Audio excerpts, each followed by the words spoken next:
Hello, hello, bonjour, bonjour, salut, salut, shalom, shalom. Bienvenue sur ma chaîne Code Fermine News ainsi que mes autres chaînes Team Firmin Love TV et Firmin raconte les histoires du monde news officiel. Abonnez-vous s'il vous plaît, likez, partagez, commentez s'il vous plaît, je compte sur vous. Merci pour les nouveaux abonnés. Bienvenue à vous de venir nous rejoindre dans notre team, ma team. Aujourd'hui, je vais vous parler de cette histoire. Cette histoire, ça s'est passé en Afrique, plus précisément en Côte d'Ivoire. Et oui, un couple qui n'avait pas d'histoire à cause d'un pasteur. Le couple a eu des problèmes. Il y a la séparation en ce moment-ci que je vous parle. Je vais tout vous expliquer en détail. Ah là là là là, les faux pasteurs là, on est derrière vous. Les faux prêtres là, on est derrière vous. On va tous vous dénoncer pour que ça change. On prie un seul Dieu. C'est le Dieu qui nous a créés, qui nous renouvelle le souffle de vie. Amen, amen. En espérant que vous vous portez bien. Moi, de mon côté, ça va. Dieu fait grâce. Amen. Et oui, Dieu fait grâce. Il nous a renouvelé le souffle de vie. Nous pouvons que dire merci Seigneur. Merci Seigneur pour le souffle de vie que tu as renouvelé à chacun de nous. Alléluia, alléluia. Amen. Donne-nous la force, le courage de toujours te louer, te glorifier et t'adorer. Amen. Nous qui croyons en toi. Donne-nous la force de lire l'Évangile. Pardonne-nous, chacun de nous, de nos péchés. Amen, amen. Cette histoire, ça s'est passé en Côte d'Ivoire. Un couple qui s'aimait depuis l'université ont décidé de se marier. Et oui, quand l'amour est là, on se marie. Les deux familles étaient unies. Le couple aussi était dans la joie. Après leur mariage, ils sont partis habiter ensemble. Le mari travaillait, il ramenait l'argent. La femme ne travaillait pas. Elle n'avait pas encore trouvé de boulot. Elle était à la maison. Je dis bien à la maison, femme au foyer. Et tout a basculé. Après 2 ans de son travail, l'entreprise a fait faillite. Il s'est retrouvé à commencer à chercher un autre boulot, mais il n'arrivait pas à trouver. Pour finir les fins du mois, c'était pas facile. Sa femme lui a dit, mon mari, on va les prier pour que Dieu puisse nous venir en aide. Et c'est ainsi qu'ils sont partis prier. En allant prier, il a fait connaissance d'un de ses amis après le culte qui était venu chercher sa femme. Par contre, lui, il ne priait pas. Il a dit, on a étudié ensemble au lycée, comment tu vas? Ça va, mais en ce moment-ci, je suis dans la galère totale. J'arrive pas à finir les fins du mois. Et c'est ainsi, le monsieur lui a dit, moi, j'ai une entreprise que j'ai montée. Si tu veux, je vais te trouver un boulot. Il était content. Par contre, tu vas beaucoup voyager parce qu'on part en province pour travailler. On fait du export-import. Il a dit, ça ne me dérange pas. Sa femme était contente aussi. En rentrant chez eux, ils étaient contents. Le monsieur a commencé à travailler. Tout se passait bien. Le monsieur a commencé à mettre l'argent de côté pour qu'il puisse acheter un terrain. Et c'est ce qu'ils ont fait. Ils ont acheté un terrain. Il continue toujours à prier.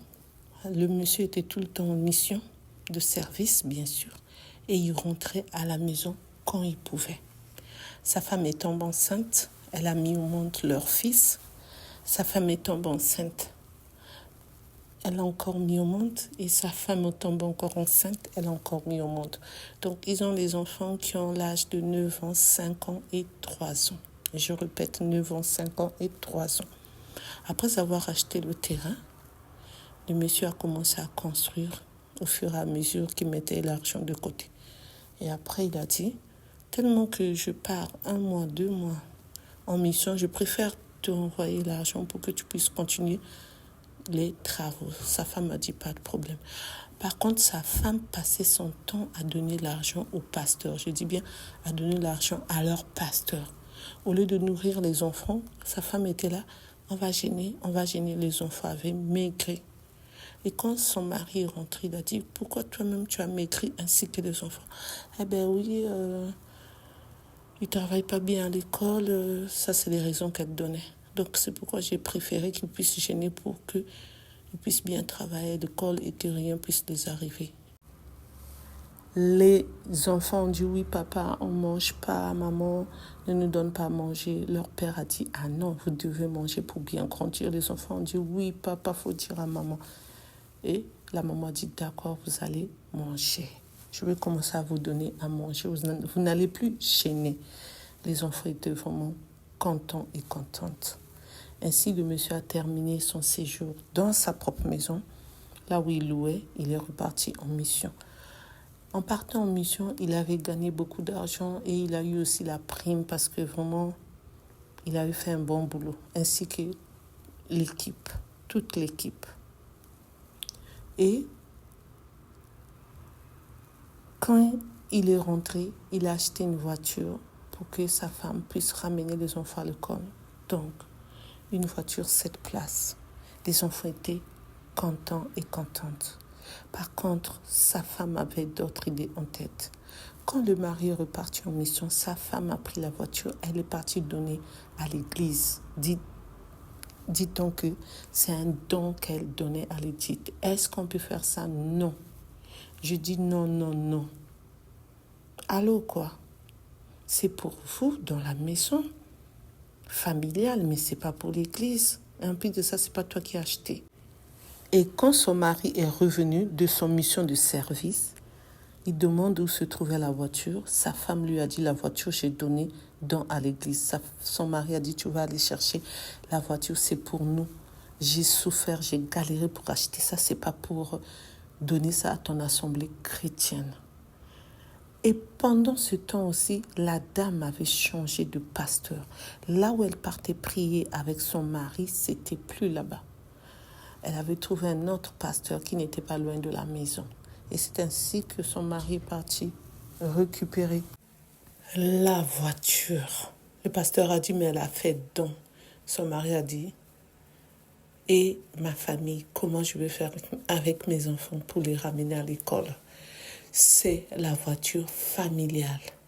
Donc, le don que ma femme a fait, elle n'allait pas le faire. Donc, je viens pour récupérer la voiture. Le pasteur était en colère. Sa femme avait la honte. Mais son mari a dit, je veux la voiture. Et c'est ainsi, les frères et les sœurs de l'église qui étaient là aussi, qui étaient mécontents et mécontentes, n'avaient pas le choix. Ils ont rendu la voiture. Et à cause de cette honte, sa femme a pris ses bagages et parti sans revenir, sans retourner en arrière, sans se dire que je laisse derrière moi les enfants que je dois venir rendre visite ou appeler pour prendre des nouvelles. Rien du tout jusqu'à ce jour. Son mari a supplié sa femme de revenir. Sa femme a dit, je ne reviens pas. Parce que ce que tu as fait, je ne suis pas d'accord. La famille de sa femme a supplié leur enfant de revenir. Elle a refusé. Elle est partie louer.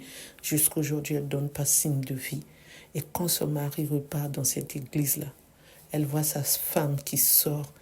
Elle ne veut même pas adresser la parole à son mari. Elle part prendre un taxi. Elle part là où elle habite. Son mari ne sait même pas là où elle habite. C'est pour cela que son mari est en train de nous poser la question. Est-ce qu'il avait mal fait de récupérer la voiture chez le pasteur? Est-ce qu'on peut faire ça? Pour moi, il avait bien fait. Et oui, c'est de ça qu'il s'agit. Merci de m'avoir écouté, merci de m'avoir suivi. Vous laissez vos avis en commentaire comme d'habitude, avec respect s'il vous plaît. Merci. En tant que coach Firmine, son mari avait bien fait de récupérer la voiture. Allô quoi, les pasteurs d'aujourd'hui, les faux pasteurs surtout, on va vous dénoncer. Vous êtes là derrière l'argent de vos frères et sœurs de l'église. L'argent, il faut le travailler. Un pasteur qui travaille pas et qui veut seulement qu'on lui donne, c'est pas bien, c'est un faux pasteur. La Bible dit, tu travailleras à la sueur de ton front. Lisez bien la Bible, s'il vous plaît. Et vous n'êtes pas là à séparer ce que Dieu a sémé. Dieu les a unis, laissez-les ensemble. Et là, la femme qui vient même pas voir ses enfants, qui sont mineurs en bas âge aussi. Faites un effort, les pasteurs, de bien vous comporter pour que les frères et sœurs qui viennent prier dans vos églises puissent aussi bien se comporter. Mais si vous êtes là seulement à quémander leur argent et derrière à ne pas résoudre leurs problèmes familiales comme pour ce couple, c'est pas bien. Merci de m'avoir écouté, merci de m'avoir suivi. Pour ceux qui ne me connaissent pas, je suis la coach Firmine. Pour ceux qui ne se sont pas encore abonnés, je vous invite à vous abonner, à liker, à partager, à commenter s'il vous plaît. Je compte sur vous. Pour ceux qui veulent partager leur histoire comme les autres le font, ma team, vous pouvez me contacter à mon numéro qui est le 06 21 12 63 93. Je répète, 06 21 12 63 93. Vous pouvez me relater vos histoires, les histoires que vous avez connues, ce que les autres ont connu, les infos, les gossips, les news, l'actualité, tout ce qui se passe dans les réseaux sociaux. Nous allons parler ensemble, partager ensemble, dénoncer et écouter ce qui est bien. Ce qui n'est pas bien, on ne prend pas. Merci. Je vous dis à bientôt pour une nouvelle vidéo. Bye, bye, bye, bye. Au revoir, au revoir, au revoir.